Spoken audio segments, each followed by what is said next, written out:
ప్రభునామన చేరువచ్చిన మీకు అందరికీ కూడా మధుబాబు మినిస్ట్రీస్ తరఫున శుభాభివందనాలు. దేవుడు ఆత్మ కనుక ఆయన ఆరాధించే వాళ్ళం ఆత్మతోనూ సత్యంతోనూ ఆరాధించుకుందాం. ఇప్పుడు వాక్య పాఠ్యాంశం ఏంటంటే మొదటి దశలోనికి రాసిన పత్రిక 5వ అధ్యాయం 21వ వచనం చూసుకుందాం. సమస్తమును పరీక్షించి మేలైన దాన్ని చేపట్టుడి. సమస్తము పరీక్షించి ఏదైనా సరే మనం ఏది చేసినా కూడా ఆత్మబుద్ధి శుచయోహ పరబుద్ధి వినాశన. మనం ఏది చేసినా కూడా మనం మంచి కోసమే చేసుకుంటాం, కానీ దాన్ని చెడు జరగాలని చేసుకోగా ఆలోచన రాదు. కాబట్టి అందువల్ల ఏంటంటే సమస్తం పరీక్షించాలి. మనం చేసే ప్రతి పని కూడా కనుక ముందు ఆలోచించి ఒక నిర్ణయం తీసుకోవాలి. అది కూడా మేలుగా ఉండేది, ఏది మంచిగా మనకి ఉపయోగపడుతుందో ఉపయుక్తంగా ఉంటుందో దాన్ని మనం చేపట్టాలి. ముఖ్యంగా దీనిలో మనం తీసుకుంది ఏంటంటే పరీక్షించి, సమస్తమును పరీక్షించి మేలైన దాన్ని చేపట్టు. దీనిలో కీ పాయింట్గా ఏం తీసుకుంటామంటే సమస్తమును పరీక్షించి అనే దాన్ని మనం కీ పాయింట్గా తీసుకున్నట్లయితే దీని మీద 4-5 సందర్భాలు మనం బైబిల్ నుంచి తీసుకుందాం. దీనిలో ఇక్కడ ఎందుకు సమస్తం పరీక్షించి అనేటువంటి దాని సందర్భం ఏంటంటే దాని పైన తీసుకున్నాడు. పైన ఈ వచనాలు చూసినట్లయితే 15వ వచనం నుంచి చూసుకుందాం. ఎవడునో కీడునకు ప్రతి కీడు ఎవరికైనా చేయకుండా చూచుకున్నాడు. మీరు ఒకని ఏళ్ల ఒకడును మనుషులు అందరి ఏళ్లను ఎల్లప్పుడూ మేలైన దాన్ని అనుసరించి నడుచుకున్నాడు. ఎల్లప్పుడూ సంతోషంగా ఉండు. ఎడతెగక ఇప్పుడు మేలైన దాన్ని చేస్తే ఒకటి ఎట్లా ఉంటుందంటే ఎదుటి వాళ్ళకి మధ్య చేసాం కాబట్టి మనకి అంత సంతోషంగానే ఉంటుంది. ఎల్లప్పుడూ సంతోషంగా ఉండు. ఎడతెగక ప్రార్థన చేయాలి. ఎడతెగంటే దేవుని ప్రార్థన. ప్రతి చిన్న విషయంలో కూడా మనం ప్రార్థనతో ప్రారంభించుకోవాలి. అయితే ప్రతి విషయమునందు కృతజ్ఞతాస్తుతులు చెల్లించడం ఇలాగ చేయటం యేసుక్రీస్తునందుకు మీ విషయంలో దేవుని చిత్తం. ఆయన స్తుతిపాత్రుడు, స్తుతుల సింహాసనం మీద ఆసీనుడయ్యారు కాబట్టి ఆయన కోరుకునేది మన నుంచి వేరే ఏం కాదు. డబ్బు దశకం కాదు మనం కోరుకునేది. ఆయన స్తుతులను కోరుకుంటున్నాడు. ఆయనకి లేనిది ఏది లేదు. సృష్టికర్త కాబట్టి సర్వం సృష్టించింది ఆయన కాబట్టి అన్నీ ఆయన దగ్గరే ఉన్నాయి. కాబట్టి మన అవసరతలను బట్టి దేవుని మనం అడుగుతున్నాం, కానీ దేవునికి మనం కేవలం ఏంటంటే ఆయన మనకి ఇచ్చినట్టు చేసిన మేలులను బట్టి ఆయనకి స్తుతులు చెల్లించాల్సి ఉంది. ఇలాగ చేయటం క్రీస్తునందు మీ విషయంలో దేవుని చిత్తం. ఆత్మను ఆర్పకుడి. ఆత్మను ఆర్పటం అంటే మనం వాక్యానుసారంగా నడుచుకుంటూ ఆధ్యాత్మికంగా జీవిస్తూ ఉంటే కానీ మనలో ఆత్మ చచ్చిపోకుండా ఉంటుంది. ఎప్పుడు కూడా ధ్యానిస్తూ ఉండాలి. వాక్యం చదువుకోవటం, ధ్యానించుకుంటూ ఉండటం, ప్రార్థనలో గడపటం ఇలా చేస్తూ ఉంటే ఆత్మని ఆర్పే పరిస్థితి లేకుండా పోతుందన్నమాట. ప్రవచించటం నిర్లక్ష్యం చేయకూడదు. ప్రవచించడం అంటే ప్రవక్తలు ప్రవచిస్తారు. అయితే మనకంత ఇది లేదు కనుక మనం ప్రవచించేటువంటి పరిస్థితి లేదు. కాబట్టి దేవుని వాక్యానుసారంగా మనం ఏదైనా చెప్తాం, కానీ ప్రవచించేటువంటి అది ప్రవక్తలకు మాత్రమే ఉంటుంది. అది సమస్తం పరీక్షించి మేలైన దాన్ని చేయుడి. అయితే ప్రతి విధమైనటువంటి కీడుకు దూరంగా ఉండడు. మన సమస్తం పరీక్షించేటువంటి ప్రతి విధమైన కీడుకు దూరంగా ఉంటే సమస్తం మనకు మేలే జరుగుతుంది, కానీ కీడు జరగదు. ప్రతి విధమైన కీడునకు దూరంగా ఉండుడి. సమాధానకర్తయ్యకు దేవుడు మిమ్మల్ని సంపూర్ణంగా పరిశుద్ధపరచును గాక. మీ ఆత్మయు జీవమును శరీరమును మన ప్రభువుని యేసుక్రీస్తు రాకడ యందు నిందారహితంగాను సంపూర్ణంగా ఉండినట్లు కాపాడును గాక. అంటే ఇక్కడ మనకి ఇంకో మాట చెప్తున్నాడు, మీ ఆత్మయు జీవమును శరీరము. మన తండ్రి కుమార పరిశుద్ధాత్మ లాగానే మనలో కూడా ఆత్మ ఉంది, జీవం ఉంది, శరీరం ఉంది. ఇప్పుడు మనకు ప్రత్యక్షంగా మనం ఇప్పుడు ఫిజికల్గా మనం చూస్తుంటే మన శరీరం, ఆత్మ లోపల ఉంటుంది. ప్రాణం అంటేనేమన్నా మన రక్తంలో ప్రాణం ఉంటుంది. రక్తంలో ప్రాణం ఉంటుందని చెప్పి మన సంఖ్యాకాండంలో చెప్పారు. సంఖ్యాకాండంలో చెప్పబడింది. కాబట్టి శరీరము మీ ఆత్మయు జీవమును శరీరమును మన ప్రభువుని యేసుక్రీస్తు రాకడ యందు నిందారహితంగాను సంపూర్ణంగా ఉండినట్లు కాపాడుకుంది. అంటే మనం ఏంటంటే మన క్రియలు ఎట్లా ఉండాలంటే నిందారహితంగా ఉండేట్లుగా ఉండాలి. ఎవరు మనల్ని క్వశ్చన్ చేసేట్టుగా ఉండకూడదు, ప్రవర్తించకూడదు మనం. దీనిలో ఇంకో విషయం తీసుకుంటే హెబ్రీయులకు రాసిన పత్రిక 11వ అధ్యాయం 6వ వచనంలో తీసుకుంటే హెబ్రీయులకు రాసిన పత్రిక 11వ అధ్యాయం 6వ వచనంలో ఏం చెప్తారంటే, విశ్వాసం లేకుండా దేవునికి ఇష్టడై ఉంటే అసాధ్యము. దేవుని యొద్దకు వచ్చేవాడు ఆయన ఉన్నాడని తను వెతుకువారికి ఫలం దయచేవాడని నమ్మవాలని కదా. కాబట్టి ఇక్కడ మన దేవుని విశ్వాసం కలిగి ఉండాలి. దేవుని పట్ల మనం ఏదైనా ఆయన దగ్గర నుంచి మేలులు పొందాలి అని అంటే తప్పనిసరిగా ఆయన పట్ల విశ్వాసం కలిగి ఉండాలి. విశ్వాసం లేకుండా దేవునికి ఇష్టడై ఉంటే అసాధ్యము. దేవుని వద్దకు వచ్చేవాడు ఆయన ఉన్నాడని తను వెతుకువారికి ఫలము దయచేయం. ఆయన ఇచ్చే ఫలం ఎట్లా ఉంటుందంటే మనం అడిగిన దానికంటే ఊహించిన దానికంటే కూడా అత్యున్నతంగా ఉంటుంది. ఆయన క్రియలు ఎట్లా ఉంటాయంటే మనం ఊహించలేనంత ఆయన ఎట్లాంటి మన ఆలోచన తలంపుల కంటే ఆయన ఆలోచన తలంపులు చాలా ఉన్నతంగా ఉంటాయి. మనం ఊహించే దానికంటే కూడా మనం దాన్ని ఎక్స్పెక్ట్ చేయలేం, ఇంత ఇట్లా జరుగుద్దా అని కూడా. కాబట్టి కొన్ని జరుగుతుందని మనం ఎక్స్పెక్ట్ చేయాలి. తర్వాత దీనిలో యోహాను సువార్త 4వ అధ్యాయం 1 యోహాను 4వ అధ్యాయం 1-2 4వ వచనం 1-3 వచనాలు చూస్తే 1-3 వచనాలు, ప్రియులారా, అనేకులైన అబద్ధ ప్రవక్తలు లోకములోనికి బయలువెళ్ళి ఉన్నారు కనుక ప్రతి ఆత్మను నమ్మక ఆయా ఆత్మలు దేవుని సంబంధమైనవో కావో పరీక్షించాలి. మనం అందరినీ నమ్మటానికి వీల్లేదు. అది ఇప్పుడు అబద్ధ భక్తులు ఎక్కువగా ప్రబలు ఉన్నారు. అంటే ఇప్పుడు అది ఏంటంటే స్వార్థపూరితమైన ఆలోచనలతో. ఆ స్వార్థపూరితమైన ఆలోచనలు అంటే దీనిలో మనకి తిమోతిలు రాసిన పత్రిక 2వ అధ్యాయంలో చెబుతాడు. తిమోతి రాసిన పత్రిక 2వ అధ్యాయం 4వ అధ్యాయం. తిమోతి రాసిన పత్రిక 4వ అధ్యాయం చూసినట్లయితే, దేవుని ఎదుట సజీవులకును మృతులకును తీర్పు తీర్చు క్రీస్తు ఎదుటను ఆయన ప్రత్యక్ష తోడు, ఆయన రాజ్యం తోడు నేను ఆనబెట్టింది మనగా పౌలు భక్తుడు తిమోతితో చెప్తాడు ఈ మాట. చెప్పింది, వాక్యం ప్రకటించము, సమయమందును అసమయమందును ప్రయాసపడము, సంపూర్ణమైన దీర్ఘశాంతంతో ఉపదేశము, ఖండించుము, గద్దించుము, బుద్ధి చెప్పుము. ఎందుకనగా కారణం ఇది. ఎందుకంటే ఆ మాట ఎందుకు చెబుతున్నా అంటే అక్కడికక్కడ మనం గద్దించాలి, ఖండించాలి. ఎందుకంటే జనులు హితబోధన సహింపక దురచెవులు గలవారై తమ స్వకీయ దురాశలకు అనుకూలమైన బోధకులను తమ కొరకు పోగు చేసుకుంటున్నారు. అంటే వాళ్ళు ఎంతమంది ఎట్లా ఉన్నారంటే సత్యానికి చెవులు ఇవ్వట్ల, కల్పనా కథల వైపు ఎక్కువగా ఆశిస్తున్నారు. అందువల్ల ఇక్కడ బోధకులు ఎట్లా ఉన్నట్టు అబద్ధ బోధకులు. అంటే ఇక్కడ మనకి వాళ్ళ సత్యాన్ని చెప్పుకుని వాళ్ళకి ఏంటంటే వాళ్ళ స్వలాభాల కోసం వాక్య పరిచయం జరుగుతూ ఉంది కొన్ని సందర్భాల్లో, కొన్ని చోట్ల.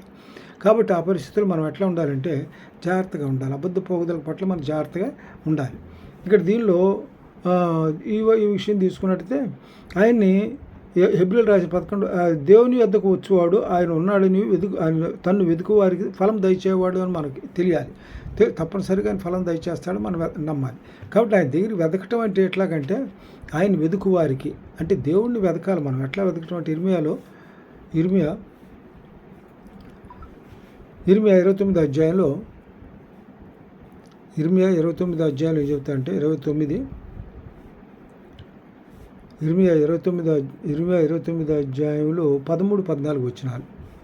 29వ అధ్యాయం 13-14 వచనాల్లో, మీరు నన్ను వెతకిన ఎడల పూర్ణ మనసుతో నన్ను గూర్చి విచారణ చేయున ఎడల మీరు నన్ను కనుగొందురు. ఇప్పుడు వెతకటం అంటే ఆయన ఎట్లా వెతకాలి? మన పూర్ణ మనసుతో ఆయన వెతకాలి. అంతేగాని ఏదో దేవుడు కనపడితే కనపడ్డాడు, కనపడలేదు అంటే అది నామకార్థంగా ఉండకూడదు. దేవుని పట్ల అందుకని పైన మాకు విశ్వాసం లేకుండా దేవునికి ఇష్టడై ఉంటే అసాధ్యం. కాబట్టి మీరు నన్ను వెతికిన ఎడల పూర్ణ మనసుతో నన్ను గురించి విచారణ చేయున ఎడల మీరు నన్ను కనుగొందురు, నేను మీకు కనపరుచుకుందును. ఇదే యెహోవా వాక్కు. అంటే ఆయన మనం ఎప్పుడైతే పూర్ణ మనసుతో ఆయన ఆయన గురించి విచారణ చేస్తామో, వెతుకుతామో ఆయన మనం కనుక్కుంటాం. నేను మీకు కనపరుచుకుందరు. పూర్ణ హృదయంతో మనం ఏదైనా చేస్తే అందువల్ల ఆయన కనపరుచుకుంటాడు. తర్వాత దీనిలో ఇంకో మాట కూడా చెప్తాడు. యెషయా 55:6లో కూడా ఏమంటాడంటే యెషయా 55:6లో కూడా 55 అధ్యాయం 6వ వచనం,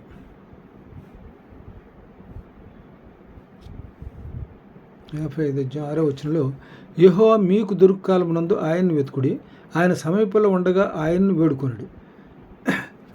సమీపంలో ఉండగా ఆయన వేడుకోవాలంటే మన దీనిలో అడుగుడు ఇచ్చేదను, తట్టుడి, తీయబడి, వెతుకుడు దొరుకుతానని చెప్పాడు కదా గొప్ప తండ్రి. అంటే మత్తయి సువార్త 7:7 ఆ మాట చెప్తాడు. అందువలన ఆయన దొరుకు కాలం ముందు ఆయన్ని వెతకుడి, ఆయన సమీపంలో ఉండగా ఆయన్ని వేడుకొనుడి. మనకు అందుబాటులో వస్తూ ఉన్నప్పుడు కాదని చెప్పి దాన్ని ఎప్పుడో ఎక్కడో పోయిన తర్వాత దాని అవసరతను బట్టి గుర్తించి మళ్ళీ అక్కడ పరిగెత్తుకుంటూ పోయటం, మన అందుబాటులో ఉన్నప్పుడు దాన్ని అవసరతను గుర్తించి మనం జాగ్రత్త చేసుకోవాలి. అంటే మనకి దేవుని వల్ల మనకు అవసరత ఏంటి? మన రక్షణ భాగ్యాన్ని ఇచ్చేటువంటి వాడు ఆయన. మన రక్షణానుభవంలో నడిపించేటువంటి ఆయన దేవుడు, మన దేవుడు. తర్వాత ఇక్కడ ఇంకో మాట చూస్తే సామెతలు 8వ అధ్యాయం 17వ వచనంలో, సామెతలు 8వ అధ్యాయం 17వ వచనంలో ఏం చెప్తాయంటే, సామెతలు 8వ అధ్యాయం 17వ వచనంలో, నన్ను ప్రేమించు వారిని నేను ప్రేమించున్నాను, నన్ను జాగ్రత్తగా వెతుకువారు నన్ను కనుగొందరు. అంటే నన్ను ప్రేమించిన వారు నేను ప్రేమించున్నాను, జాగ్రత్తగా వెతుకువారు నన్ను కనుగొందరు. ఇక్కడ యెషయా 33:15లో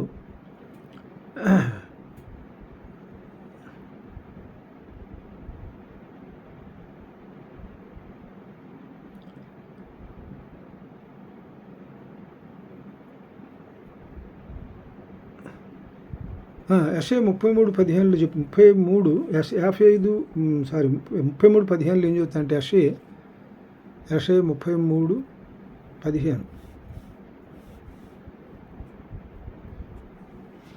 నీతిని అనుసరించి నడుచుచు యథార్థంగా మాట్లాడుచు నిర్బంధం వలన వచ్చు లాభం ఉపేక్షించుచు లంచం పుచ్చుకొనక తన చేతులను మలుపుకొని హత్యను మాట వినకుండా చెవులు మూసుకొని చెడునంతను చూడకుండా కన్నులు మూసుకొని వాడు ఉన్నత స్థలంలో నివసించను.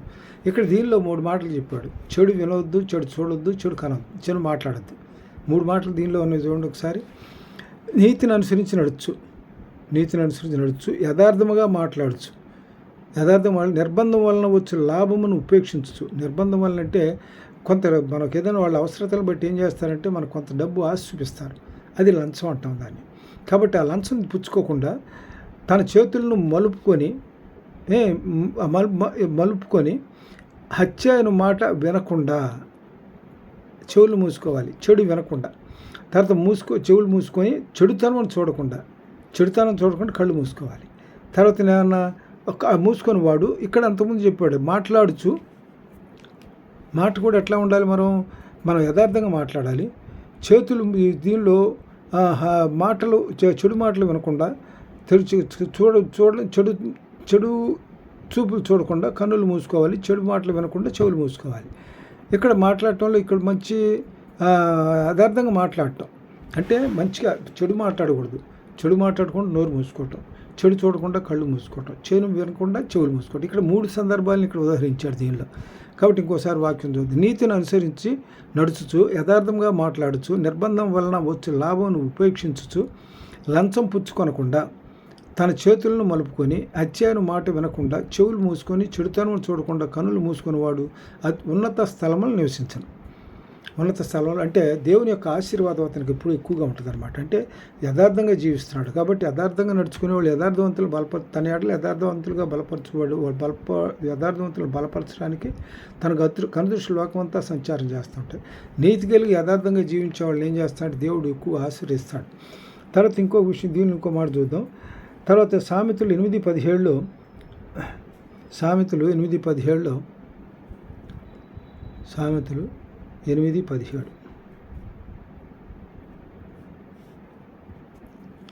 నన్ను ప్రేమించిన సామెతలు 8:17లో నన్ను ప్రేమించు వారిని నేను ప్రేమించున్నాను, నన్ను జాగ్రత్తగా వెతుకువారు నన్ను కనుగొందురు. నన్ను ప్రేమించు వారిని నేను ప్రేమించున్నాను, నన్ను జాగ్రత్తగా వెతుకువారు నన్ను కనుగొందురు. యెషయా 14:21లో ఏం చెప్తాయంటే యెషయా 14:21లో నా పేరు యెషయా 14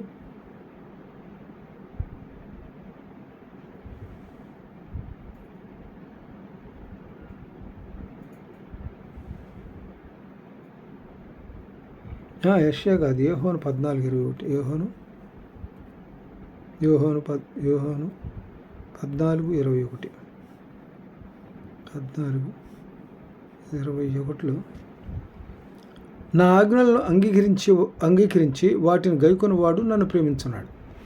అంటే ఆయన ఆజ్ఞలను గైకొని నా వాడు ప్రతి ఒక్కడు దేవుని ప్రేమించున్నారంటే దేవుని యొక్క ఆజ్ఞ పట్ల భయభక్తులు కలిగి ఉండటం అంటే చెడుతనాన్ని విసర్జించడం అని చెప్పి దీనిలో సామెతల్లో మనం చెప్తాడు. కాబట్టి నా ఆజ్ఞలను అంగీకరించి వాటిని గైకొని వాడు నన్ను ప్రేమించు.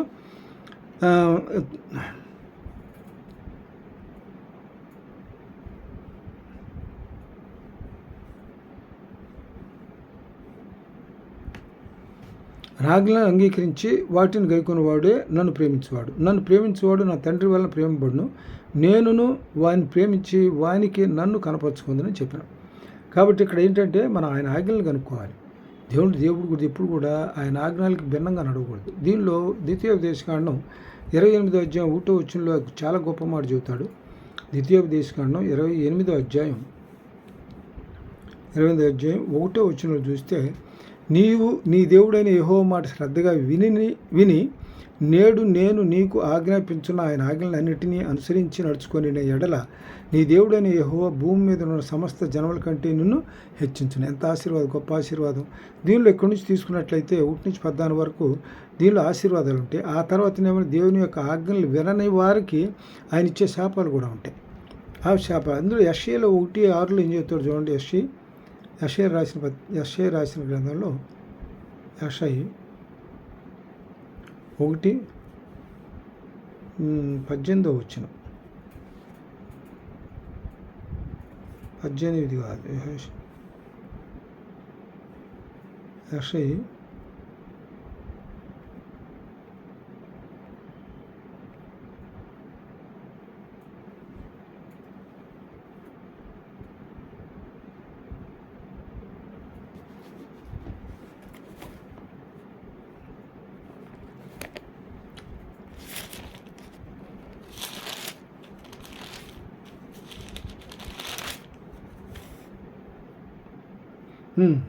1:19 వచనంలో, మీరు సమ్మతించి నా మాట విని ఎడల మీరు భూమి యొక్క ప్రతి పదార్థమును అనుభవించరు.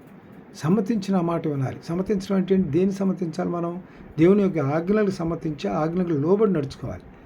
ఆయన చెప్పింది అది. ఇక్కడ సమ్మతించడం అంటే ఆయన చెప్పిందని మనం సమ్మతించకపోవడానికి మనం ఏమన్నా దేవుని కంటే సుఖానుభవాన్ని కోరుకునే వాళ్ళం కాదు మనం. కాబట్టి దేవుని అడుగుజాడలో నడుచుకోవడం దేవుని ఫాలో చేస్తాం మనం. కాబట్టి ఏంటంటే మీరు సమ్మతించి నా మాట విని, ఆ మాట అంటే దేవుని యొక్క వాక్యమే, దేవుని వాక్యమే. నా మాట విని ఎడల మాట విని ఎడల మీరు భూమి యొక్క ప్రతి పదార్థమును మంచి పదార్థం, మామూలుగా మంచి పదార్థాలను అనుభవిస్తారు. తర్వాత దీనిలో ఇంకో మాట ఏంటంటే రోమ 8:28 చూద్దాం. రోమీయులకు రాసిన పత్రిక 8వ అధ్యాయం 28వ వచనంలో,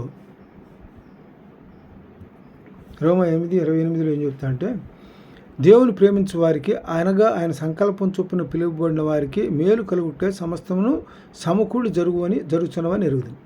అంటే ఆయన్ని ప్రేమించే వాళ్ళకి ఎట్లా ఉంటుంది అంటే మేలు కలుగుటే సమస్తం సమకూడి జరుగుతూ ఉంటాయి. కాబట్టి దీనిలో ఇంకో మాట ఏంటంటే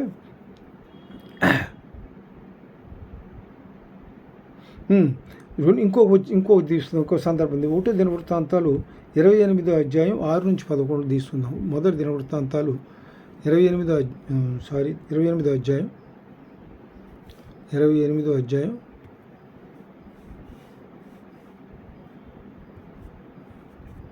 6-11 వచనాలు చూద్దాం. 6-11 వచనాల్లో ఇందులో ఇక్కడ దినవృత్తాంతాలు ఏం చెబుతాడంటే సొలొమోను గురించి చెబుతాడు. ఈ దావీదుని గురించి. దావీదు ఆయన ఎంతగా ప్రేమించాడంటే దీనిలో 89లో చెబుతాడు మనకి. దీని తర్వాత చదువుకుందాం వాక్యం, ఎందుకంటే ఇది కంటిన్యూషన్. అది తీసుకుంటే మనకు అర్థమవుతుంది విషయం. నేను నీ కుమారుడైన సొలొమోను నా కుమారునిగా ఏర్పరచుకొని ఉన్నాను. నేను అతనికి తండ్రినై ఇందును. అతడు నాకు మందిరమును నా ఆవరణలను కట్టించను. అంటే ఇక్కడ మందిరాన్ని సొలొమోను కట్టించడానికి కారణం ఏంటి? దీనిలో ఇక్కడ దావీదు ఏమైందంటే యుద్ధాలు చేసి అది చేతులు రక్తసిక్తమైనవి. అందువల్ల దావీదుకి అవకాశం లేదు. అందువల్ల అన్నీ సమకూర్చి పెట్టాడు. మందిరాన్ని కట్టడానికి, దేవునికి మందిరాన్ని కట్టడానికి అన్నీ సమకూర్చి పెట్టాడు. కానీ ఆయనకి దేవుడు అవకాశం వల్ల నీ కుమారుడు అన్నాడు. అందుకే నేను నీ కుమారుడైన సొలొమోనును నా కుమారునిగా ఏర్పరచుకుని ఉన్నాను. నేను అతనికి తండ్రినే ఇందును. అతడు నా మందిరమును నా ఆవరణములను కట్టించును. మరియు నేటి దినమున చేయుచున్నట్లు అతడు ధైర్యం వహించి నా ఆజ్ఞలను నా న్యాయ విధులను అనుసరించిన ఎడల నేను అతన్ని రాజ్యమును నిత్యము స్థిరపరుస్తున్నాను. ఆయన ఏమంటున్నాడు ఇక్కడ చూశారు? ఆయన ఆజ్ఞలను ఇచ్చిన, ఆయన ప్రేమించే వాళ్ళు ఆయన ఆజ్ఞలను అనుసరిస్తారని చెప్పారు కదా ఇంతకుముందు వాక్యంలో. కాబట్టి ఇక్కడ ఏంటంటే మరియు నేటి దినమున చేయుచున్నట్లు అతడు ధైర్యం వహించి నా ఆజ్ఞలను నా న్యాయ విధులను నడిచిన ఎడల నేను అతని రాజ్యమును స్థిరపరచును. ఆయన ఆజ్ఞల నుంచి అనుసరించకుండా ఉంటే ఎట్లా ఉంటుంది చూడండి అయితే. కాబట్టి మీరు ఈ మంచి దేశమును స్వాస్థ్యము అనుభవించి మీ తర్వాత మీ సంతతి వారికి శాశ్వత స్వాస్థ్యముగా దాన్ని అప్పగించినట్లు మీ దేవుడైన యెహోవా మీకు ఇచ్చిన ఆజ్ఞలన్నిటినీ ఎటువో తెలుసుకొని వాటిని గైకొండి అని యెహోవా సమాజమునకు చేరిన ఇజ్రాయేల్ అందరూ చూచుచుండగాను మా దేవుడు ఆలకించుండగాను నేను మిమ్మల్ని హెచ్చరించున్నాను. అయితే ఇక్కడ ఏమంటాడంటే సొలొమోను నా కుమారుడా, నీవు తండ్రి అయిన దేవుడైన యెహోవా అందరి హృదయములను పరిశోధించువాడును, ఆలోచనలన్నింటినీ సంకల్పములన్నింటినీ ఎరిగిన వాడునై ఉండను. నీవు ఆయన్ని తెలుసుకొని హృదయపూర్వకంగా మనఃపూర్వకంగా ఆయన్ని సేవించము. ఆయనని వెతికిన ఎడల ఆయన నీకు ప్రత్యక్షమగును. నీవు ఆయన్ని విసర్జించిన ఎడల, అది అక్కడ చెప్తున్నాడు చూసారా, ఆయన్ని విసర్జించిన ఎడల ఆయన నిన్ను నిత్యముగా త్రోసివేయను. అందువల్ల నా ఆజ్ఞలు గైకోవాలి. ఆయనకి అంతా ఇదంటే ఆయన ఆజ్ఞల పట్ల గైకోనని వారి పట్ల అంటే అవిధేయతగా ఉంటారు అంతే. ఆయన ఆజ్ఞలను ఎప్పుడైతే తీసుకోకుండా ఉంటారో అవిధేయులు అయిపోతారు. దీనిలో ఈ సొలొమోనుకి ఎంత ధనిత ఎందుకు ఇచ్చిందంటే ఏబు ద్వారా వచ్చి 89 కీర్తన చూద్దాం. 89 కీర్తనలో 89లో ఏబు వలన కుమారుడికి సొలొమోనుకు ఆ ధన్యత దక్కింది. కీర్తనలు 89 కీర్తన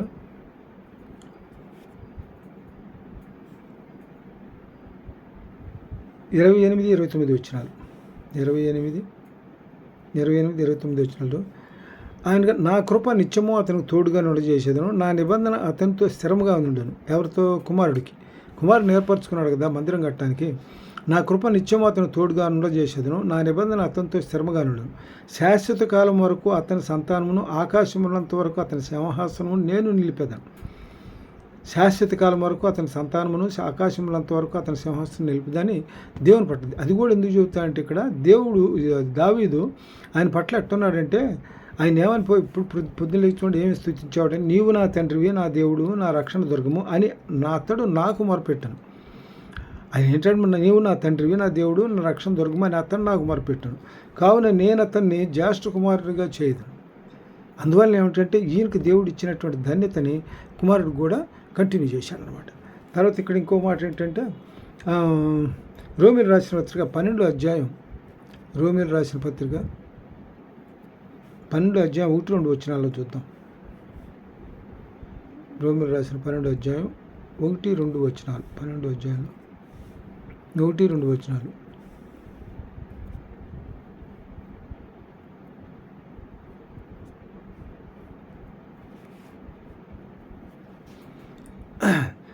దీనిలో కాబట్టి సహోదరులారా, పరిశుద్ధమును దేవునికి అనుకూలమునైన సజీవ యాగమై శరీరం ఆయనకు సమర్పించుకొనుడని దేవుని వాత్సల్యతను బట్టి మిమ్మల్ని బతిమాలుకుంటున్నాను. ఇట్టి సేవ మీకు యుక్తమైనది. మీరు ఈ లోక మర్యాదను అనుసరింపక ఉత్తమమును అనుకూలమును సంపూర్ణమునైన దేవుని చిత్తం మీద పరీక్షించి, మన కీ పాయింట్ ఏంటి ఇక్కడ? మనకేం చేయాలి? దేవుని చిత్తం మీద పరీక్షించి మనం తెలుసుకోవాలి. మీరు మనస్సు మారి నూతన ఒకటి వలన రూపాంతరం పొందుడి. అంటే మనం ఈ లోక మర్యాదలను అనుసరింపదు. ఈ లోక మర్యాదలు అంటే ఈ లోకందంతా ఏంటి? శరీరాశ, నేత్రాశ, జీవడము కదా. ఈ లోకంలో ఉన్నదంతా కూడా దేవుని వల్ల కలిగినవి కాదు. కాబట్టి ఇక్కడ ఏంటంటే దీనిలో తర్వాత చూద్దాం. దానిలో మర్యాదను అనుసరింపుగా, ఈ లోక మర్యాదను అనుసరింపుగా ఉత్తమను అనుకూలమును సంపూర్ణమైన దేవుని చిత్తం మీద పరీక్షించి తెలుసుకున్నట్లు మీరు మనస్సు మారి నూతన ఒకటి వలన రూపాంతరం పొందుడి.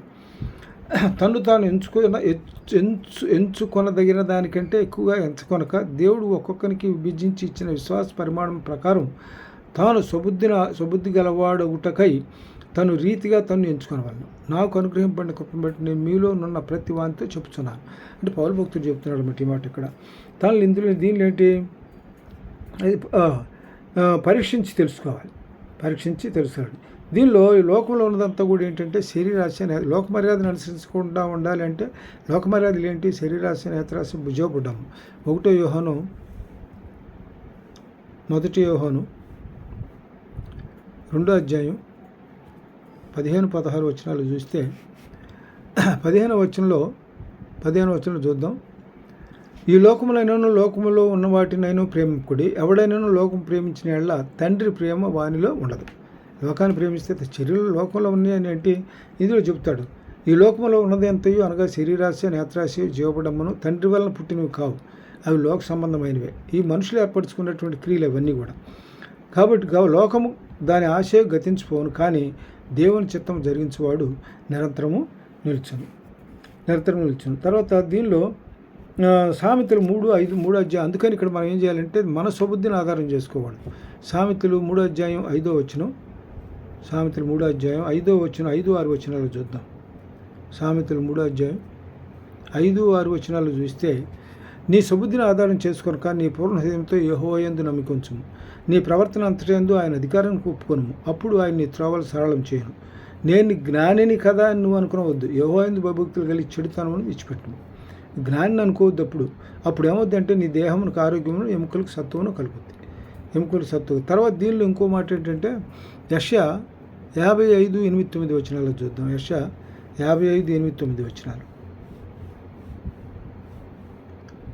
55:8-9 వచనాలు చూసినట్లయితే, నా తలంపులు మీ తలంపులు వంటివి కావు, మీ త్రోవలు నా త్రోవలు వంటివి కావు. ఇది యెహోవా వాక్కు. అంటే మన ఆలోచన తలంపుల కంటే ఆయన ఆలోచన తలంపులు ఉన్నతమైనవి. ఆయన మనం అడిగిన దానికంటే కూడా ఊహించిన దానికంటే కూడా అత్యధికంగా ఇవ్వగల శక్తి కలిగినటువంటి దేవుడు. అయితే మనం తగిన సమయం మనం అడిగిన వెంటనే దేవుడు అనుగ్రహించడు, సమయాన్ని ఇస్తాడు. ఆయన సమయాన్ని బట్టి తగిన సమయం ఇచ్చించమన్నట్టు దీన మనసుతో ఆయన బలమైన హస్తాల కింద దీన మనసుతో వేచి ఉండమన్నాడు. మొదటి పేతురు 5:6 చెప్తాడు అన్నమాట. కాబట్టి ఆయన బలమైన హస్తాలతో వేచి ఉండాలి.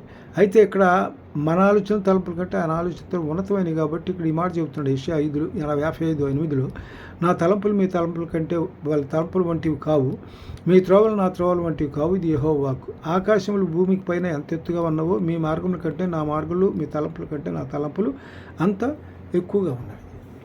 తలంపులు ఎంత ఎక్కువగా ఉన్నాయి. తర్వాత దీనిలో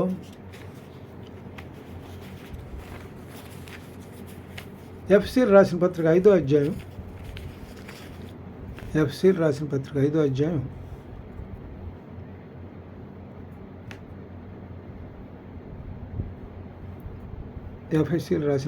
5వ అధ్యాయం 10వ వచనంలో చూద్దాం. 10వ వచనంలో నీ నిమిత్తము హింసబడు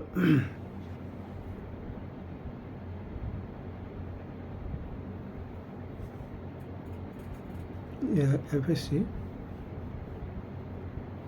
5వ అధ్యాయం 10వ వచనం. కనుక ప్రభువుకి ఏది ప్రీతికరమైందో దాన్ని పరీక్షించి వెలుగు సంబంధం వల్ల నడుచుకోవాలి. ప్రభుకి ఏది ప్రీతికరమైందో దాన్ని ఆ దాన్ని పరీక్షించుకోవాలి. దాన్ని పరీక్షించు వెలుగు సంబంధం వల్ల నడుచుకోవాలి.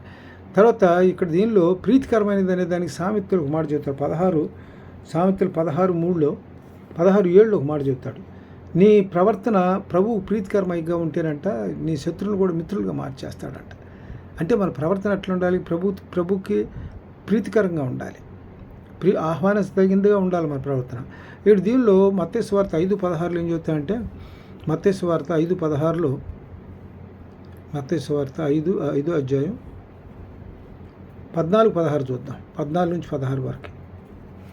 మీరు ఈ లోకమునకు వెలుగై ఉన్నారు, కొండ మీద నుండి పట్టణము మరుగై ఉండనేరదు. మనుషులు దీపం వెలిగించి కొంచెం కింద పెట్టరు, కానీ అది దింట నుండి వారందరికీ వెలుగునిచ్చుటకై దీపస్తంభం మీద పెట్టను.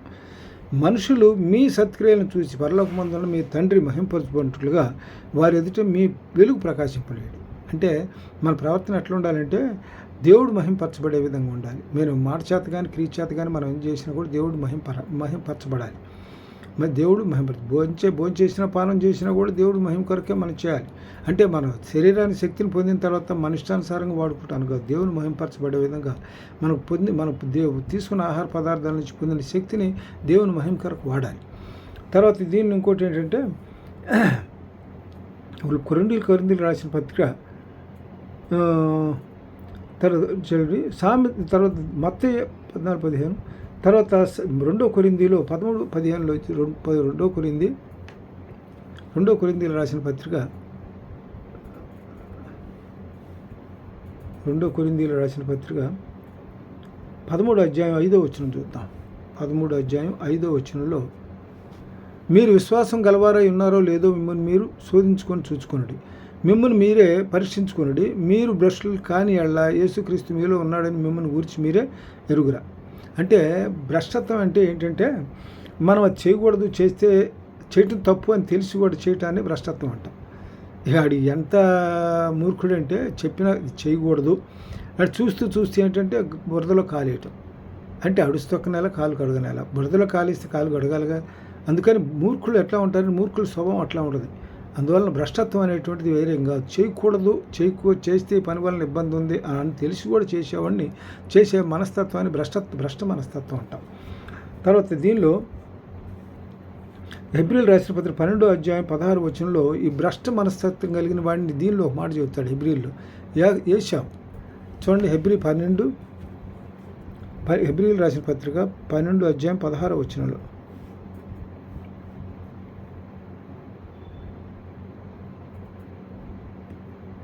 12-16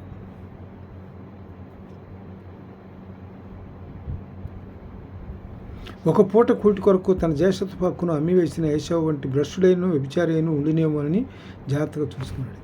అంటే అలాంటి స్వభావం మీలో ఏమైనా ఉందేమో జాగ్రత్త పడమంటాడు. మన స్వభావాన్ని మనం పరీక్షించుకోవాలి. ముందుగా మనల్ని మనం పరీక్షించుకోవాలి. అంతేగాని ఎదుటి వాళ్ళ ముందు మన కంట్లో దూలాన్ని పెట్టుకొని ఎదుటి వాళ్ళ కంట్లో నోల్సిన ఎట్లా ఎదుగుతాం మనం? కాబట్టి ముందు మన కంట్లో దూరాన్ని తీసేయాలి. మన కంట్లో ఉందే దూరం, ఎదురు కంట్లో నలుస్తుంది. మన కంట్లో దూరం ఉంటే ఎదురు కంట్లో నలిసి ఎట్ట కనపడుద్ది? అంటే ఎదుటి వాళ్ళని ఏం చేస్తామంటే వాళ్ళు బ్లేమ్ చేయటం, తప్పు పట్టడం వాళ్ళ. అందువలన ఒక పూట కూటు కొరకు తన జ్యేష్ఠత్వ హక్కును అమ్మేసిన ఏశావు వంటి భ్రష్టుడైన విచారి అయిన ఉండునేమోనని జాగ్రత్తపడి, అలాంటి స్వభావం మీలో ఏమైనా ఉందామని జాగ్రత్తపడండి. ఏశావు తన ఆశీర్వాదం పొందగోరి కన్నీళ్లు విడుచు దానికోసం శ్రద్ధతో వెతికినను మారు మనసు పొందని అవకాశం దొరక విసర్జించబడని మీరు ఎరుగుతారు. అంటే తర్వాత పశ్చాత్తాపడ్డాడు. అంటే జ్యేష్ఠత్వ హక్కు అంటే ఏంటంటే తండ్రి సంపాదనలో 3 వంతులు పెద్ద కుమారుడికి వెళ్తాయి. పెద్ద కుమారుడు చెందుద్ది, మిగతా వాళ్ళకి సర్దుబాటు చేస్తారు. అందువల్ల అదే కాకుండా ప్రధానులు కూడా ప్రథమ స్థానాన్ని అతనికి ఇస్తారు. అందువల్ల అది పోగొట్టుకున్నాడు. జ్యేష్ఠత్వ హక్కు అంటది. తర్వాత ఇంకోటి ఏంటంటే దీనిలో నెక్స్ట్ ఎఫ్ఎస్సి 5:5 ఏం చెప్తా అంటే ఎఫ్ఎస్సీలు రాసిన పత్రిక 5వ అధ్యాయం 5వ వచనంలో, ఎఫ్ఎస్సీలు రాసిన పత్రిక 5వ అధ్యాయం 5వ వచనంలో, వ్యభిచారి అయినను అపవిత్రుడైనను విగ్రహారాధికుడై ఉన్న లోబి అయినను క్రీస్తు యొక్క దేవుని యొక్కయు రాజ్యమునకు హక్కుదారుడు కాడని సంగతి మీకు నిశ్చయము చెప్తున్నాను. ఇలాంటి స్వభావం కలిగిన వాళ్ళు ఏంటంటే వ్యభిచారి అని ఇక్కడ, అలాంటి వ్యభిచారి లాంటి మనస్తత్వం కలిగిన వాడు ఎవరున్నా, భ్రష్టత్వ హక్కును వదులుకున్న వ్యభిచారి లాంటి వాళ్ళు ఎవరున్నారు చూసుకోమని జాగ్రత్త పడుతున్నాడు. కాబట్టి అట్లా వ్యభిచారి తర్వాత అపవిత్రుడైన విగ్రహారాధికుడైన లోబి అయిన క్రీస్తు యొక్కయు దేవుని యొక్కయు రాజ్యమునకు హక్కుదారుడు కాడని సంగతి మీకు నిశ్చయంగా తెలియదు. అంటే ఇలా వాడు దేవుని రాజ్యానికి హక్కుదారులు కారు. దీనికి సంబంధించి ఇంకా 2 సందర్భాలు ఉన్నాయి. ప్రకటన గ్రంథం 22వ అధ్యాయం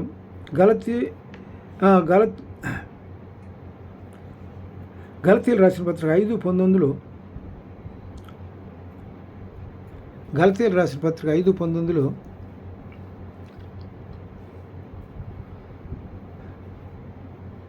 గలతీయులు రాసిన పత్రిక 5:19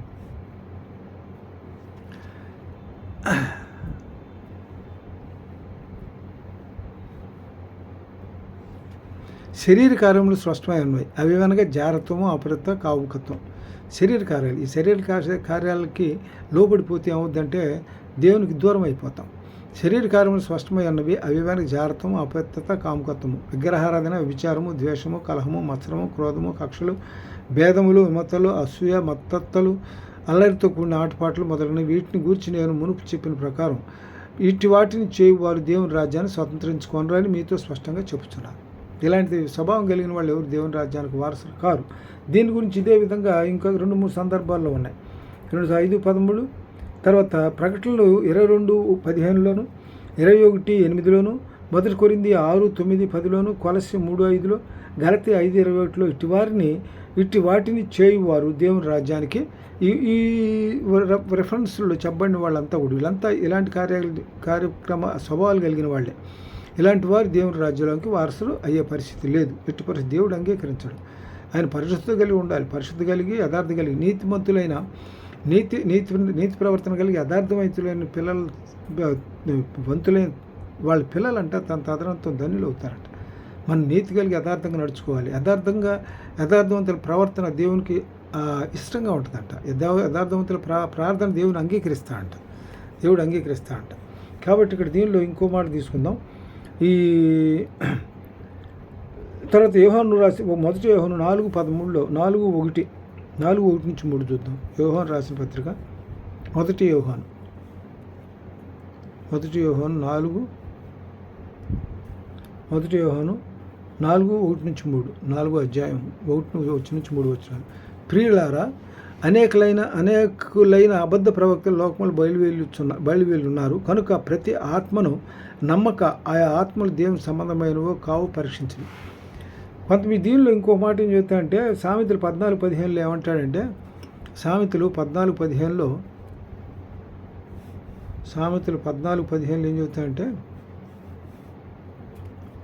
14వ అధ్యాయం 15వ వచనంలో, జ్ఞానము లేనివాడు ప్రతి మాట నమ్మును, వివేకి అయిన వాడు తన నడతను బాగా కనిపెట్టును. జ్ఞానము లేనివాడు ఏంటంటే ప్రతి మాట నమ్ముతాడు. అందుకని ఇక్కడ దేవుడు ఈ మాట ఇక్కడ ఎందుకు చెబుతున్నాడంటే ఈ దీనిలో 2 కొరింథీ 8వ అధ్యాయం 1 యోహాను 4:1-3 1 యోహాను యోహాను రాసిన మొదటి పత్రిక 4వ అధ్యాయం 1-3 వచనాలు. 4వ అధ్యాయం 1-3 వచనాల్లో, అందుకనే ప్రియులారా, అనేకులైన అబద్ధ ప్రవక్తలు లోకంలోనికి బయలువెళుచున్నారు. కనుక ప్రతి ఆత్మను నమ్మక ఆ ఆత్మలు దేవుని సంబంధమైనవో కావు పరీక్షించుడు. యేసుక్రీస్తు శరీరధారి అయి వచ్చానని ఏ ఆత్మ ఒప్పుకొన్నో అది దేవుని సంబంధమైంది. శరీరధారి అయి వచ్చాడంటే ఆదియందు వాక్యం ఉండని వాక్యం. యోహాను సువార్త మొదటి అధ్యాయం మొదటి వచనం ఏమంటామంటే, ఆదియందు వాక్యం ఉండను, వాక్యం దేవుని వద్దను, వాక్యం దేవుడే ఉండు. ఆ వాక్యమే 14 వచనం ఏమిటంటే, శరీరధారి అయి కృపాసత్య సంపూర్ణంగా మన మధ్య నివసిస్తున్నాడు. ఆ వాక్యం శరీరధారి అంటే యేసుక్రీస్తు శరీరధారి అయి వచ్చానని, ఆయన శరీరం మనలో మన మధ్య ఉన్నాడని చెప్పి మనం నమ్మినట్ల వచ్చానని ఏ ఆత్మ ఒప్పుకున్నో అది దేవుని సంబంధమైంది. మన శరీరధారిగా మన మధ్య ఉన్నాడు అని మనం ఒప్పుకున్నట్లయితే, నమ్మినట్లయితే మనకేమవుతున్న ఆ దేవుని సంబంధం, అప్పుడు నమ్మిన వాళ్ళు దేవుని సంబంధులై ఉంటారు. ఆత్మ యేసును ఏ ఆత్మ అయితే యేసును ఒప్పుకొనదో అది దేవుని సంబంధమైనది కాదు. దీన్ని బట్టే దేవుని ఆత్మను మీరు ఎరుగుదురు.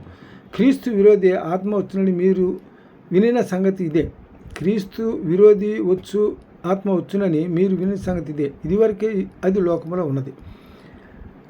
ఇదివరకు అది క్రీస్తు విరోధి. అప్పుడు ఇదివరకే ఏ రూపంలో ఉంది? సాతాను సంబంధం, సాతాను రూపంలో ఉంది అది. అపవాది అబద్ధాలకు జనకుడు వాడు. కాబట్టి సాతాను మన మధ్య ఉండి ఏం చేస్తాడు? ప్రతిదీ నమ్మనివ్వడు, యథార్థాన్ని నమ్మనివ్వడు, యథార్థాన్ని ఒప్పుకొనివ్వడు. కనుక ఆయన శరీరధారిగా మన మధ్య శరీరధారిగా మన మధ్య నివసిస్తున్నాడన్న సంగతి, దాన్ని ఎవరైతే ఒప్పుకుంటారో వాళ్ళు దేవుని సంబంధులు. తర్వాత దీనిలో ద్వితీయోపదేశకాండం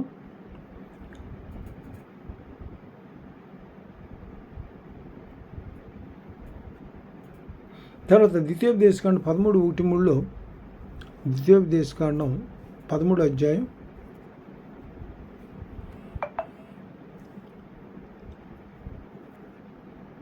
13 అధ్యాయంలో 1-3 వచనాల్లో 1-3 వచనాలు చూస్తే, ప్రవక్తయే గాని కలలు కనువాడే గాని నీ మధ్య లేచి నీ ఎదుట సూచక్రియలనైనను మహత్కారమునైన చేసి ఈ నీవు ఎరుగని ఇతర దేవతలను అనుసరించి పూజించుతాము రమ్మని చెప్పినాళ్ళ. అంటే ఏంటి? అబద్ధ ప్రవక్తలు చేసేటువంటి బోధ ఇది. దానిలో మనకు చెబుతాడు బిలాం బోధ, నికోలాయితుల బోధ, అలాంటి బోధ ఇక్కడ చెబుతున్నాడు. ఇక్కడ ప్రవక్తయే గాని కలలు కనువాడే గాని నీ మధ్య లేచి నీ ఎదుట సూచక్రియ అయినను మహత్కారమైన చేసి నీవు ఎరుగని ఈ ఇతర దేవతలను అనుసరించి పూజించడం రమ్మని చెప్పినాడులా, అతడితో నీతో చెప్పిన సూచక్రియ కానీ మహత్కార్యం కానీ సంభవించునని ఆ ప్రవక్త మాటలను కలలను కనువారి మాటలను వినకూడదు. ఏలనగా మీరు మీ దేవుడైన యెహోవాను మీ పూర్ణ హృదయంతోనూ పూర్ణ ఆత్మతోనూ ప్రేమించున్నారు లేదో తెలుసుకున్నట్టుకు మీ దేవుడైన యెహోవా మిమ్మును ఈ విధంగా పరీక్ష పెడతాడనమాట. శోధనలోకి నెడతాడు దేవుడు. ఇక్కడ ఫరో ఏం చేస్తాడంటే దీన్ని ఐగుప్తులో బానిసలు ఇజ్రాయెల్ జనాంగాన్ని విడిచిపెట్టడానికి ఒప్పుకోడు. దేవుడు ఫరో హృదయాన్ని కఠినపరుస్తాడు. 10 తెగుళ్ళు వచ్చినా కూడా 10వ తెగులు వరకు కూడా నువ్వు హృదయం కారణం ఏంటంటే వన్స్ అతను విరక్తి కలగాలి. టోటల్గా వీళ్ళు ఉండటం వల్ల నాకు నష్టం కలుగుతుంది, నాకు ఇబ్బంది కలుగుతుందని కరెక్ట్ విరక్తి కలిగి వదిలిపెట్టేసేయాలి మొత్తం టోటల్గా. అంటే చివరి దశలో ఏం చేస్తాడు దేవుడు అతను ఫరో కొడుకునే తీసుకుంటాడు. అప్పుడు వాడు మనసు మార్చుకొని ఏం చేస్తాడంటే ఐగుప్తీయుల్ని విడిచిపెట్టడానికి వాళ్ళ దేవతను పూజించుకోవడానికి విడిచిపెట్టడానికి అంగీకరిస్తాడు. అంటే హృదయం అక్కడ కఠినపరచడంలో ఉద్దేశం ఏంటంటే అతను మంచి మనసు ఇవ్వచ్చు కదా, రాతి గుండెని తీసేసి మాంసం గుండె ఇస్తానని చెప్పి ఎస్కేజీలో చెప్తాడు కదా, అది అట్లా ఇవ్వచ్చు కదా, అట్లా కాదు. అంటే అతన్ని కఠినపరచాలి. తెగుళ్ళని చూడాలి. దేవుని యొక్క సూచక్రియలు అక్కడ జరగాలి. ప్రజలు కూడా ఇజ్రాయెల్ జనాంగం అంతా దేవుడు గొప్పవాడని ఒప్పుకోవాలి. ఇప్పుడు దేవుని క్రియలను బట్టి వాళ్ళు నడుచుకోవాలి. బయలుదేరి బయటకు వచ్చిన తర్వాత ఈ ఎర్ర సముద్రాన్ని 2 పాయలుగా చేశారు. దేవుని కార్యం ఎంత గొప్పది. అది ఖాళీ చేసి పొడిగా ఉన్న నేల మీద వీళ్ళందరూ నడిపించాడు. తర్వాత దీనిలో ఇంకోటి ఏంటంటే సామెతలు 14:15లో సామెతలు 14:15 ఏం చెప్తా అంటే సామెతలు 14:15 ఉందో చూశాంగా. సామెతలు 14వ అధ్యాయం 15వ వచనంలో జ్ఞానం లేనివాడు ప్రతి మాట నమ్మును, వివేకి అయినవాడు తన నడతను బాగా కనిపెట్టుకోను. జ్ఞానం కలిగిన వాడు. తర్వాత ఇర్మియా 29:8-9లో ఇర్మియా 29:8-9లో 29వ అధ్యాయం 8వ వచనం 9వ వచనంలో ఇజ్రాయెల్ దేవుడును సైన్యములకు అధిపతి యగు యెహోవా ఎలాగ సెలవిస్తున్నాడు, మీ మధ్యనున్న ప్రవక్తల చేతనైనను మంత్రజ్ఞుల చేతనైనను మీరు మోసపోకుడి. మీలో కలలు కనువారి మాటలు వినకుడి. వారు నా నామాను బట్టి అబద్ధ ప్రవచనాలు మీతో చెప్పుదురు. నేను వారిని పంపలేదు, ఇది యెహోవా. అంటే వచ్చినటువంటి అబద్ధ ప్రగతులు ఏం చేస్తారంటే దేవుడు మమ్మల్ని పంపించాడు, దేవుని యొక్క సూచక్రియలు చేస్తూ ఉంటారు. అక్కడ ఫరో దగ్గర మోషే సూచక్రియ చేస్తాడు. ఏంటంటే కర్రను కింద దేవుడు ఏం చేస్తాడంటే ఆయన దగ్గర నేను పలానా మీరు పంపించారని తెలియపరచుకోవాలంటే నీ కర్రను కింద పడేయమంటాడు. కర్ర కింద పడి పెద్ద పాము అవుతుంది. వాడు కూడా ఏం చేస్తాడంటే మాంత్రికులు వాళ్ళ కర్రల కింద పడి అవి పాములు మొత్తం ఈ కర్ర మింగేస్తుంది. అంటే దేవుని కార్యాలు అంతా గొప్ప కార్యాలు చేస్తాడు అక్కడ. తర్వాత దీనిలో మత్తయి సువార్త 7:15-19 మత్తయి సువార్త 7:17 మత్తయి సువార్త 7:17 మత్తయి సువార్త 7 అధ్యాయం 15-19 మత్తయి సువార్త 7 అధ్యాయం 15-19 వచనాల్లో అబద్ధ ప్రవక్తల గురించి జాగ్రత్త పడి వారు గొర్రె చర్మములు వేసుకొని మీ వద్దకు పోతురు, కానీ లోపల వారు క్రూరమైన తోడేళ్ళు. వారి ఫలముల వలన మీరు వారిని తెలుసుకుందరు. ముండ్ల పొదలో ద్రాక్ష పండ్లైనను పల్లేరు చెట్లను అంజూరు పండ్లైన కొయ్యుదురా. అలాగునే ప్రతి మంచి చెట్టు మంచి ఫలములను ఫలించును, పనికిమాలిన చెట్టు కాని ఫలాలను ఫలిస్తుంది. కాబట్టి మంచి చెట్టు కాని ఫలం ఫలింపనారదు, పనికిమాలిన చెట్టు మంచి ఫలాలను ఫలింపనారదు. కాబట్టి ఇది అక్కడ మంచి వాళ్ళు అబద్ధ భోక్తులు కూడా దేవుని బిడ్డలైతే వాళ్ళు ఇచ్చేటువంటి సందేశం ఎట్లా ఉంటుంది, ఫలవంతమందంగా ఉంటుంది. మన ఆత్మను మనస్సు మార్చుకొని పరిశుద్ధంగా ఉండటానికి దోహదపడుతుంది. ఇక్కడ అది కాదు. కాబట్టి ఇక్కడ దీనిలో చివరిగా మనం ఇంకో మాట చూసుకుందాం. 2 కొరింథీయులకు రాసిన పత్రిక 8వ అధ్యాయం 2 కొరింథీయులకు రాసిన పత్రిక చివరగా 2 కొరింథీయులకు రాసిన పత్రిక 8వ అధ్యాయం 7-8 వచనాల్లో 8వ అధ్యాయం 7 వచనం 8వ వచనం, మీరు ప్రతి విషయంలో అనగా విశ్వాసమునందును ఉపదేశమందును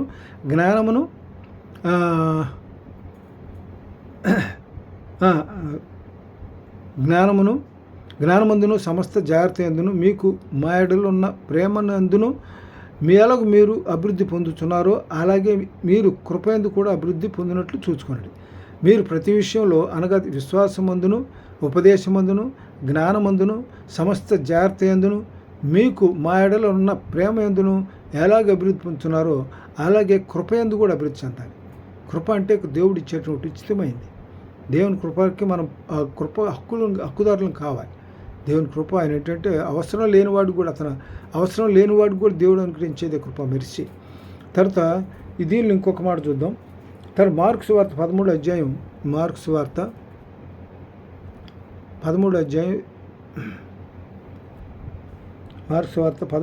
21-22 వచనాల్లో 13వ అధ్యాయం 21-22 వచనాల్లో, ఇదిగో క్రీస్తు ఇక్కడ ఉన్నాడు, అదిగో అక్కడ ఉన్నాడని అని ఎవడైనాను మీతో చెప్పినాడని నమ్మకండి. ఆ కాలం ముందు అబద్ధ క్రీస్తులను అబద్ధ ప్రవక్తలను వచ్చి సాధ్యమైన ఏర్పరచబడిన వారిని మోసపుచ్చుటకై సూచక్రియలను మహత్కార్యాలను కూడా కాకపరుస్తారు. అందువలన అక్కడ దేవుడు ఉన్నాడు, ఇక్కడ దేవుడు నమ్మొద్దు. అది వాళ్ళు ఏం చేస్తారంటే ప్రవక్తలు ఏం చేస్తారంటే సూచక్రియలు కూడా చేస్తారు మనుషులను నమ్మించడానికి. వాటిని కూడా మనం మహత్కార్యాలను మనం నమ్మవద్దు. మీరు జాగ్రత్తగా ఉండు, ఇదిగో సమస్తವನ್ನು మీతో ముందుగా చెప్పి ఉన్నాను. జాగ్రత్తగా ఉండమని సెలవిస్తున్నాడు మన దేవుడు. తర్వాత చివరిగా ఇంకోటి ఏంటంటే 2 కొరింథీ చివరిగా 2 కొరింథీయులకు రాసిన పత్రిక 8వ అధ్యాయం 7-8 వచనాలు చూద్దాం. 2 కొరింథీ 8వ అధ్యాయం 7-8 చూసాం కదా. 1 కొరింథీ 7-6 చూద్దాం. 1 కొరింథీ రాసిన పత్రిక మొదటి పత్రిక 7వ అధ్యాయం 6వ వచనం. 7వ అధ్యాయం 6వ వచనంలో, ఇది హితోపదేశమే కానీ ఆజ్ఞ కాదు, మనుషులందరూ నా వలే ఉండవాలని కోరుచున్నాను. అంటే ఇది హితోపదేశం అంటే మనల్ని ఏం చేస్తారంటే సలహాపూర్వకంగా మనకేంటంటే సలహా ఇస్తున్నాడు, మన వెల్విషర్స్గా సలహా ఇస్తున్నాడు దీనిలో ఎవరు పౌలు భక్తుడు. కాబట్టి మనకి ఇది ఆజ్ఞ కాదు, ఇది నా హితోపదేశమే కానీ ఆజ్ఞ కాదు, మనుషులందరూ నా వలే ఉండవాలని, నేను దేవుని పోలి నడుచుకున్నట్లుగా మీరు కూడా నన్ను పోలి నడుచుకోమని చెప్తాడు దీనిలో పౌలు భక్తుడు. కాబట్టి ఇక్కడ మనకు చివరిగా ఇంకొక మాట ఏంటంటే దీనిలో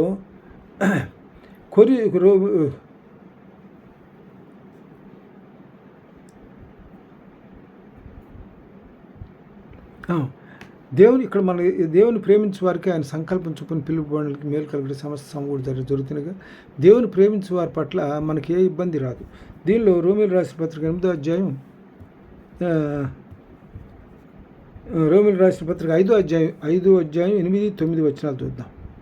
రోమీయులకు రాసిన పత్రిక 5వ అధ్యాయం 8, 9 వచనాల్లో 5వ అధ్యాయం 8, 9 వచనాలు ఏం చెప్తాడంటే, అయితే దేవుడు మన ఎడల తన ప్రేమను వెల్లడిపరుస్తున్నాడు. ఎట్లనగా మనం ఇంకనూ పాపమై ఉండే కానీ క్రీస్తు మన కొరకు చనిపోయాను. కాబట్టి ఇక్కడ దీనిలో ఏలయనగా శత్రులమై ఉండగా ఆయన కుమారుని మరణం ద్వారా మనం దేవునితో సమాధానపరచబడిన వారమై ఆయన జీవించే చేత మనం నిశ్చయంగా రక్షించబడదు. కానీ దేవుని ప్రేమ ఎలాంటిదంటే, రోమీయులకు రాసిన పత్రిక దేవుని ప్రేమ మన పట్ల ఎట్లా ఉంటుందంటే, రోమీయులకు రాసిన పత్రిక 8వ అధ్యాయం 35, 39 వచనాలు చూద్దాం.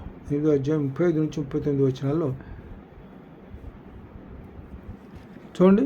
క్రీస్తు ప్రేమ నుండి మనల్ని ఎవడు ఎడబాపు వాడెవడు? శ్రమ అయినను, బాధ అయినను, హింస అయినను, కరువు అయినను, వస్త్రహీనత అయినను, ఉపద్రవమైనను, ఖడ్గమైనను మనల్ని ఎడబాపున దేవుని ప్రేమ నుంచి మనల్ని ఇవేమి కూడా ఎడబాపనయ్యు. ఇందుని గురించి రాయబడినది ఏమనగా, నిన్ను బట్టి దినమెల్లా మేము వధింపబడిన వారము. దీనిలో ఇంకో మాట చూద్దాంలే. అయినను మనల్ని ప్రేమించిన వాని ద్వారా మనం వీటన్నిటిలో అత్యధికంగా విజయం పొందుతున్నాం. ఆయన మనల్ని ప్రేమించడాన్ని బట్టి కొన్ని విషయాలు మన అత్యధిక విజయం ఎట్లా అంటే, మరణమైనను, జీవమైనను, దేవదూతలైనను, ప్రధానులైనను, ఉన్నవి అయినను, రాబోయేది అయినను, అధికారులైనను, ఎత్తైనను, లోతైన సృష్టింపబడిన మరి ఏదైనను మన ప్రభు అయిన క్రీస్తు యేసునందలి దేవుని ప్రేమ నుండి మనల్ని ఎడబాప నేరమని రూఢిగా నమ్ముతున్నాం. అంటే మన దేవుడు మనం ప్రేమించిన ఆయన సంకల్పించు పిలువబడి సమస్త మేలుకడు సమస్త సమకూడి జరుగునని మనం విరుగుదాం కదా. కాబట్టి ఆయన బిడ్డలను ప్రేమించిన బిడ్డలను ఏంటంటే ఎక్కడ దేని నుంచి ఆయన ప్రేమ నుంచి ఎడబాటు చెందనమాట. కాబట్టి కొద్ది వాక్యం దేవుని తన ఇంట్లో దీవించిన కాక ముగించుకుందాం.